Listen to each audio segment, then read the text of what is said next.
이 글을 발견하는 사람이 누군지 모르겠지만 나는 지금 10년도 넘게 이 지옥 같은 섬에 갇혔습니다. 왜 그리 오래 이곳에 있었는지 그 이유는 밝힐 수 없습니다. 내 주변을 에워싼 것들에 나는 무감각 상태에 빠진 것 같으나 아직 희망의 끈을 놓지 않았습니다. 나는 그리 똑똑하지도 않으며 오컬트나 초현실적인 현상에 대처하는 방법을 알지도 못합니다. 지난 수년간 대체 무슨 일이 일어나는지 이해할 수 없지만 너무 무섭습니다. 찢어진 시간의 일부 같아요. 이게 무슨 의미인지 이해하실지는 모르겠습니다. 모든 게 멈췄어요. 그 과정은 나무나 꽃이 느린 화면으로 흔들리는 것처럼 느렸습니다. 사람들은 느릿느릿하게 걸었고 어떤 이는 거대한 뱀처럼 꿈틀거리다가 결국 멈춰버렸죠. 하지만 이런 상황이 진행돼서 괴로운 게 아니었습니다.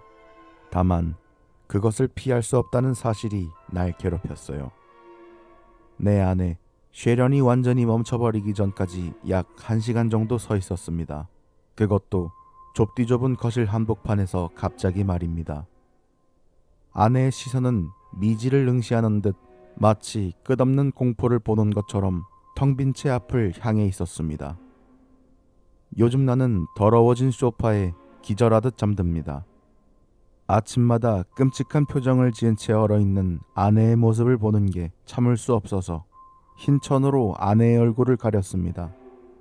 딸 캐서린이 너무 딱딱하게 굳어서 들 수 없는 상태가 되기 직전에 다행히 침대로 옮겨둘 수 있었습니다. 아이는 고작 6살인데 대체 어떻게 아빠가 6살 된 딸도 못 들게 된답니까? 이 지옥을 떠나려는 시도는 중요하지 않았습니다. 바다의 파도가 멈춰 있었거든요. 상황이 이쯤 되니 내 정신이 제정신이 아닌 게 틀림없다는 생각이 들지만 이 장소를 떠나려는 노력은 전혀 무의미할 것 같습니다. 모든 배가 사용 불가능 상태가 되고 마지막으로 남았던 비행기 역시 몇 년 전 부서지고 말았습니다. 그 탓에 엄청난 재앙이 일어났죠. 전화도 시도해봤지만 모든 선이 목통입니다. 내가 전화를 시도할 때마다 누군가 고의로 차단이라도 하는 것인지 반복적이고 짧게 삐빅대는 소리가 들립니다. 이 이해할 수 없는 비극의 유일한 생존자인 나는 벌써 8년째 혼자입니다.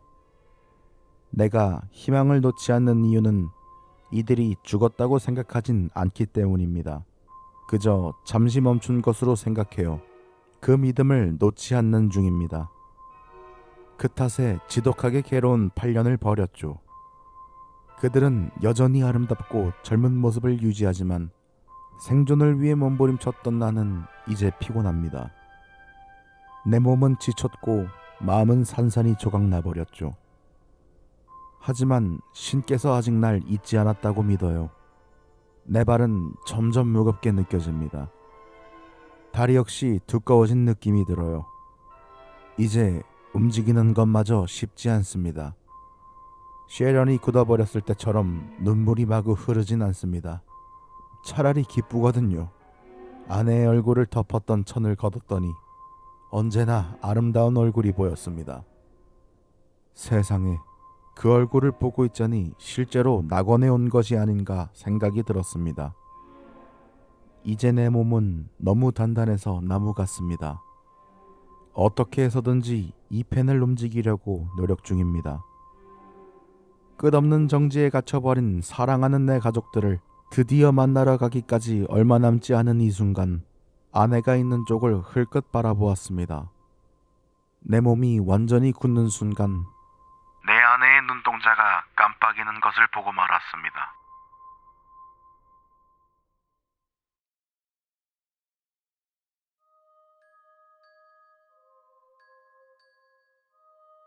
이와테 괴담 기담 진담이라고 하는 이와테 현지신문 이와테 일보가 편찬한 책이 있다. 이 책은 이와테 일보가 수집한 괴담 기담을 1권의 책으로 집약한 것으로 그 대부분은 민소각의 고향인 이와테답게 도깨비 불을 보았다던가 여우한테 속았다는 옛날 이야기 같은 것들이다. 하지만 그중 조금 이상한 이야기를 하나 발견해서 여기 소개해 보려고 한다. 그 이야기의 체험자는 이전에 남편과 인도네시아의 자카르타에서 살았던 적이 있다고 한다. 밤에도 27도가 넘는 열대야가 계속되는 곳.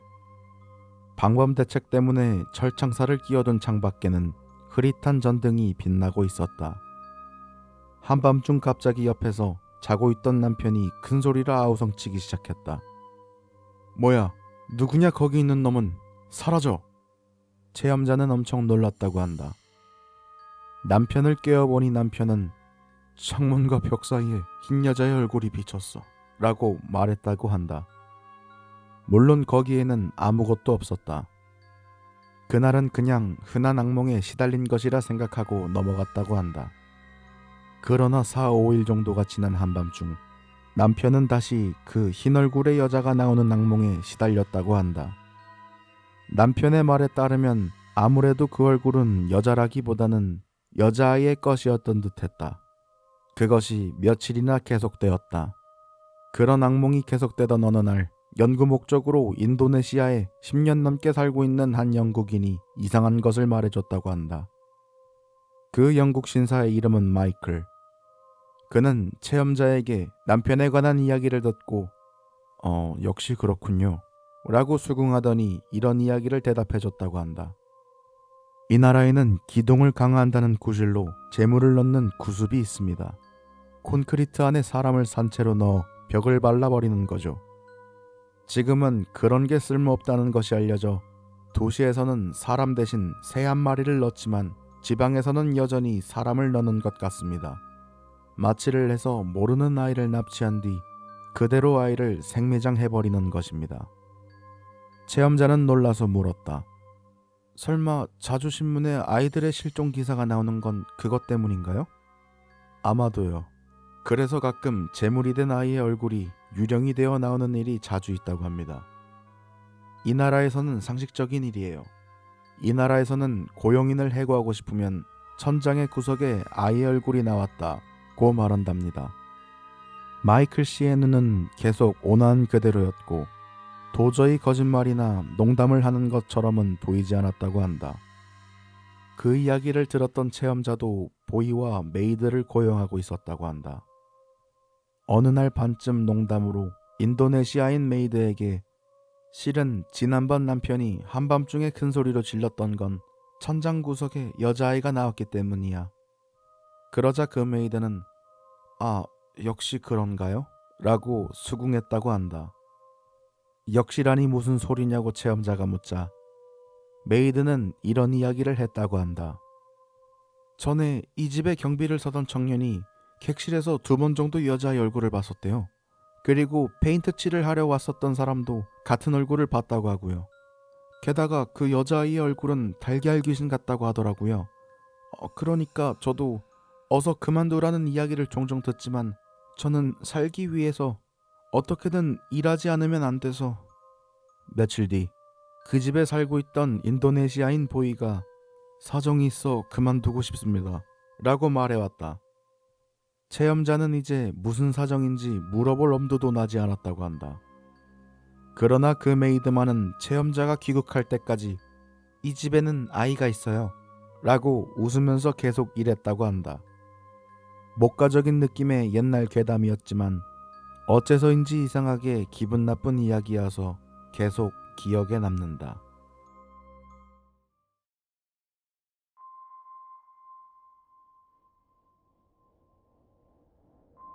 8월이 되고 나서 얼마 되지 않았을 때였다. 밤에 너무 더워서 잠에 들지 못하고 이리저리 뒤척이고 있을 때였다. 그렇지만 눈을 감고 있자 나도 모르게 문득 잠에 빠지고 말았다.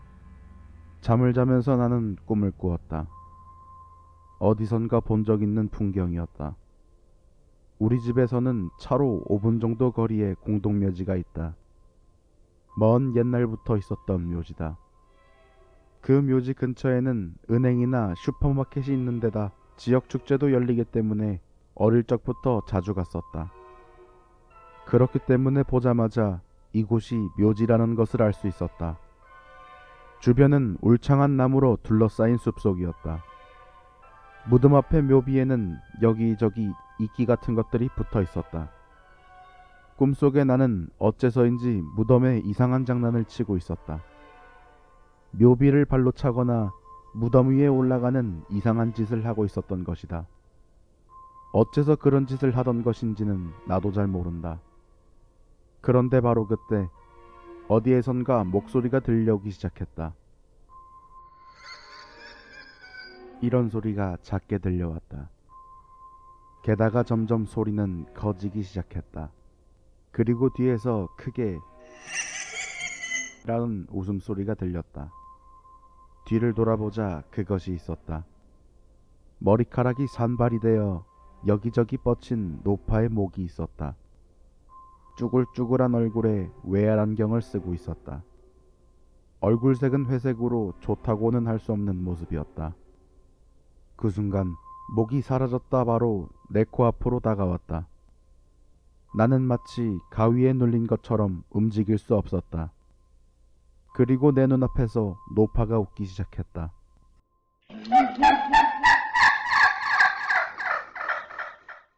그 순간 나는 땀에 흠뻑 젖어 깨어났다. 단지 이것뿐이라면 그저 조금 무서운 악몽뿐이었을 것이다. 하지만 진정한 공포는 얼마 뒤에 찾아왔다. 추석이 가까울 무렵 금요지 주변에서 마을 축제가 열렸다. 나도 가족과 함께 밤중에 축제에 나갔다. 축제는 즐거웠지만 그만큼 피곤해졌기에 나는 축제 회장에서 조금 벗어나 산책을 하기로 했다. 그리고 그 꿈이 문득 생각났다. 그래서 나는 무심코 묘지 쪽으로 발걸음을 옮겼다. 밤의 묘지는 조용하고 어두웠다. 바람이 불어서 나무들이 흔들리고 있어 정말 기분이 나빴다. 그리고 그때 하고 소리가 머릿속에 울려 퍼지기 시작했다. 기분 나빠서 소리를 멈추게 하려고 했지만 소리는 결코 멈추지 않았다. 무서워진 나머지 축제회장 쪽으로 돌아가려고 마음을 먹은 그 순간 머릿속이 아니라 귓가에 노파의 웃음소리가 울려 퍼졌다. 온몸에 소름이 끼쳤다. 나는 비명을 지르며 온 힘을 다해 축제회장까지 도망쳤다. 설마 꿈이 현실로 나타나게 될 줄은 생각도 못했었다. 그것도 시간이 꽤 흐른 뒤의 일이었는데 마치 원숭이 꿈이 현실에서 일어난 것 같은 기분이었다. 그 이후로 공동묘지 근처에는 가지 않고 있다.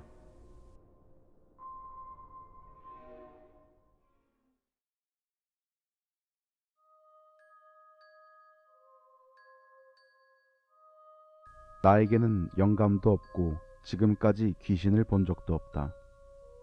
하지만 인생을 살면서 딱 한 번 상식적으로는 이해할 수 없는 일을 겪은 적이 있다. 그것은 내가 초등학교 3학년 때의 일이었다. 5교시 때 갑자기 같은 반 남자아이 중 한 명이 울기 시작했다.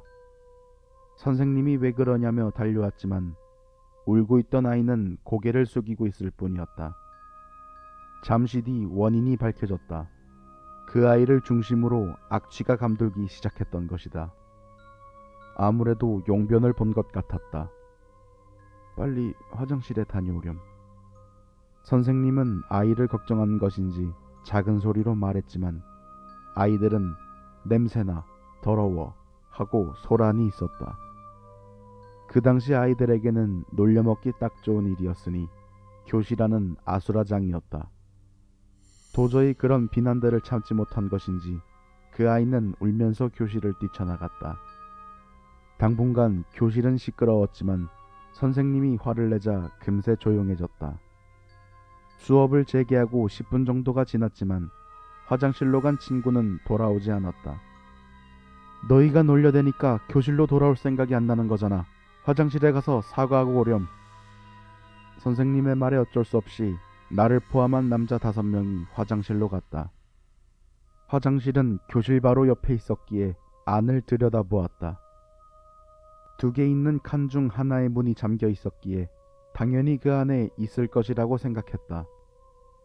미안해. 이제 안 놀릴 거니까 어서 나와. 데리러 간 친구들이 각자 말했다. 몇 번이고 말해도 대답은 없었다. 점점 귀찮아졌지만 그렇다고 교실에 데려오지 않을 수도 없어서 계속 말을 걸었다. 그러자 간신히 대답이 들렸다. 싫어. 데리러 온 우리들은 귀찮네 라고 한숨을 쉬며 계속 설득했다. 그리고 5분 정도 지났을까 화장실 안에는 또 대답이 없었다. 점점 짜증이 나기 시작한 우리는 문을 열고 들어가기로 했다. 한 명이 문틈으로 천천히 걸쇠를 올리고 그 사이 나머지 4명은 계속 설득을 했다. 그리고 걸쇠를 치우고 문을 연 순간 우리들은 경악할 수밖에 없었다. 그 안에는 아무도 없었던 것이다. 거기다 재래식 변기양 옆에 슬리퍼가 한 짝씩 놓여 있었다. 우리들은 당분간 아무 말도 못하고 멍하니 서 있을 뿐이었다. 혹시 위쪽으로 다른 칸에 넘어간 것은 아닌지, 옆에 있는 여자 화장실에 도망친 것은 아닌지. 하지만 그중 어느 곳에서도 녀석은 없었다. 우리는 우선 교실로 돌아가기로 했다. 그리고 우리가 화장실에서 나왔을 때 그 녀석이 화장실에서 조금 떨어진 계단을 올라오고 있는 것이 보였다. 너 어디서 오는 거야? 이 화장실에 있었던 거 아니야? 체육관 화장실에 있었어. 체육관은 교실과는 완전히 다른 건물이었고 교실은 3층에 있었다. 하지만 그 녀석은 우리들 이상으로 겁에 질린 얼굴을 하고 있었다. 우리 네 목소리를 이 화장실에서 들었어. 안에 있는 거라고 생각해서 문을 열었는데도 아무도 없었어. 그러자 그 녀석은 나도 체육관 화장실에서 너희가 계속 나오라고 하는 목소리를 들어서 나왔는데 아무도 없었어. 체육관 안에 아무도 없었길래 무서워서 돌아온 거야. 당분간 우리들은 할 말을 잃고 멍하니 서 있을 뿐이었다. 그 후 화장실과 체육관에서 소리가 통하는지 여러 번 시험을 해봤지만 도저히 불가능했다. 지금 생각해도 도저히 이해가 되지 않는 어린 시절의 불가사의한 체험이다.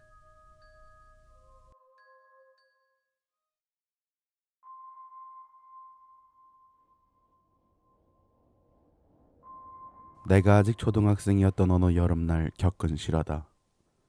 우리 집은 바다 근처에 있어 평소에는 여름이라도 시원하게 바닷바람이 불어온다. 하지만 그날은 유난히 바람이 불지 않는 그야말로 열대야였다. 아직 어려서 부모님과 함께 2층의 침실에서 자고 있던 나는 더위와 갈증에 자다가 깨어났다. 그리고 나는 냉장고에 가서 물을 마시려고 침대에서 일어났다. 그때였다. 하고 계단이 삐그덕거리는 소리가 울려 퍼졌다. 나는 아버지나 어머니가 1층에 있는 화장실에 다녀온 것이라고 생각하고 침대 쪽을 보았다. 하지만 아버지와 어머니는 사이좋게 침대에 누워 주무시고 계셨다.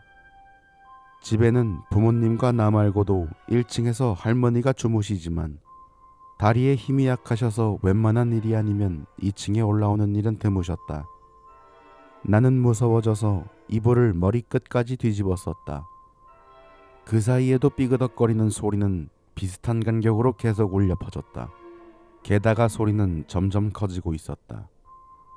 정체 모를 발소리에 덜덜 떨고 있는 와중에 나는 이상한 점을 하나 알아차렸다. 소리가 너무 오래 나고 있어. 우리 집 계단은 15개 정도였다. 그렇지만 소리는 적어도 50번이 넘게 울려 퍼지고 있었다. 내가 그것을 알아차린 순간 갑자기 소리가 멈췄다. 나는 호기심을 이기지 못하고 이불에서 머리를 살짝 꺼내서 계단 쪽의 문을 보았다. 나는 아직도 그 광경을 잊을 수가 없다.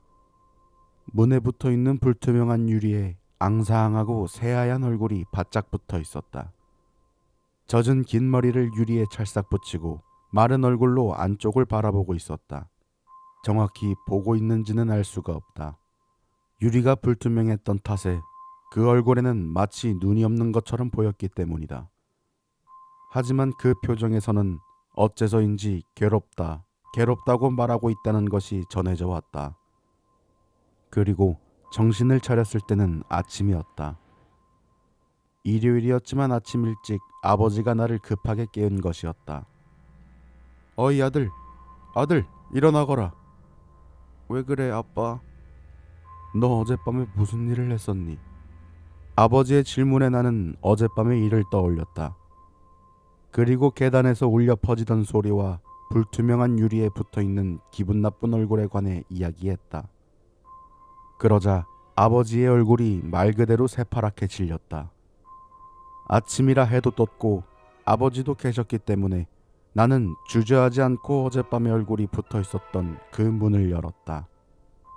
그 순간 바다에서 풍기는 비린내가 느껴졌다.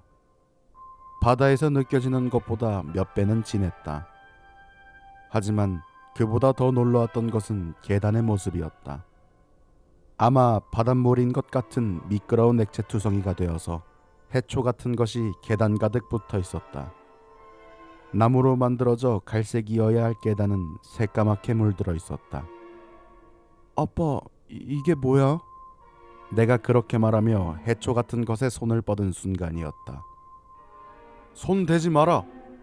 평소에는 자상하던 아버지가 소리를 질렀다. 하지만 나는 그것을 이미 손에 댄 후였다.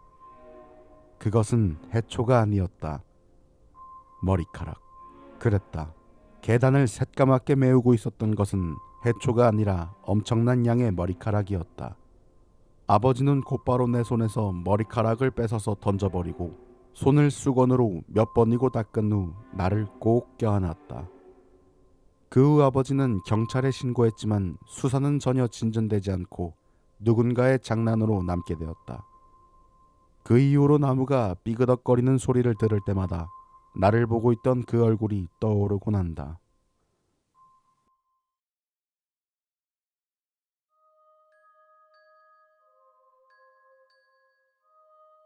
정말 금방 전에 있었던 이야기입니다. 나는 영업사원 일을 하고 있습니다. 집합주택지, 즉 단지에서 한 집 한 집을 찾아다니며 상품을 안내하고 있습니다. 물론 무작위로 도는 것은 아니고 담당 구역이 정해져 있어 그 구역 안을 돌게 되는 것입니다. 그런데 이상하게 내가 담당하는 구역에서 한 단지만은 영업하러 가지 않아도 된다는 것이었습니다. 그 이유를 선배에게 물었더니 시골인데다 역에서 멀고 주변이 논밖에 없어 사람이 거의 살지 않는다는 것이었습니다. 그렇게 사람이 적은 단지에 시간을 할애하는 것은 오히려 손해라는 설명이었습니다. 실제로 영업 도중 그 부근을 지나가게 되는 일이 잦았는데 정말 놀라울 정도로 그 단지에는 사람이 거의 살지 않았습니다. 주차장은 대부분 비어있고 커튼이 쳐져 있지 않은 집도 많았습니다. 대충 30%만 입주한 것 같은 느낌이었습니다. 보통 처음 분양을 할 때 종이로 창을 가려놓곤 하는데 그것이 그대로 붙어있는 집이 한두 집이 아니었습니다. 어느덧 겨울이니만큼 해는 빨리 떨어져서 가끔씩 그 너덜너덜해진 종이 너머로 안에서 무엇인가 하는 것이 보이곤 했습니다. 그런데 오늘 대충 영업을 마치고 사무실로 돌아오는 중이었습니다. 바로 그 단지 옆을 우연히 지나가다 어느 동 앞에 있는 거주자 명단에 시선이 닿았습니다. 입주사항은 역시 그리 좋지 않았습니다. 그런데 이상하게도 모든 입주자의 성이 똑같았습니다. 별일 아닐지도 모르겠지만 어딘가 섬뜩해졌습니다. 게다가 사람이 적게 살아 낮에도 사람 한 명 만나기 힘든 곳이다 보니 더욱 무서워져 나는 더욱 걸음을 재촉했습니다. 그 동의 바로 앞을 지나가게 될 무렵이었습니다. 1층의 종이 너머로 빛이 새어나오고 있었습니다. 그뿐만이 아니라 2층도 3층도 모든 방에서 똑같이 빛이 새어나오고 있었습니다. 왠지 환상적이라는 느낌이 들어 멍하니 보고 있는데 1층의 종이 너머로 누군가가 나를 응시하고 있었습니다. 헐렁헐렁한 흰 티셔츠를 입은 할아버지였습니다. 다만 그 모습이 뭐라고 해야 할까? 아기에 가득 찬 미소라고 할까? 눈이 뒤집어진 채로 미소를 나에게 보내고 있었습니다. 모습이 너무 무서워서 문득 위와 옆을 봤더니 2층도 3층도 모두 한결같이 할아버지나 할머니가 같은 표정으로 나를 바라보고 있었습니다. 나는 무서워서 전속력으로 달려 사무실로 돌아왔습니다. 방금 전의 일을 주임에게 이야기하자 주임은 무표정한 얼굴로 내일부터 나의 담당 구역을 바꿔주겠다고 말했습니다. 이유는 듣지 못했습니다.